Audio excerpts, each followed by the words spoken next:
এই রকমের নরপিচাসরা আজকের এখানে সেখানে ওরফের নামে এইসব নোংরামি করে, আর কিছু বেঈমান মার্কা মুসলমান আছে যেগুলা সেখানে যায় আর বলে আমরা এখন নামাজ দিলে পড়ি। কিসে পড়ি?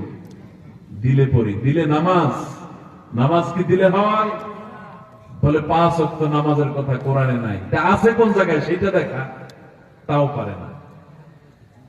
আজকে আমরা ওয়াদা করব, এই রকমের বাউল নামক কোন ওরসে, কোন পালা গানে, কোন যাত্রা প্যানেলে এদের কোন আলোচনা, এদের সব কিছু আমরা প্রত্যাখ্যান করবো। রাজি আছেন না নাই? লিল্লাহে তাকবীর। আল্লাহ রাব্বুল আলামিন আমাদেরকে কবুল করুন, বলুন আমিন। যেহেতু বাউলের বিষয়টা বলা দরকার ছিল, জরুরি বিষয় সম্পর্কে আপনাদের মেসেজ জানা দরকার। এখন কিছুটা বুঝলেন বাউল মানে কি? বুঝছেন? এক কথায় প্রসাব। ওদের কাজ কি? প্রসাব কেন্দ্রিক যত নিকৃষ্ট কাজ হতে পারে সবগুলো ওদের ভিতরে আছে না নাই? আছে।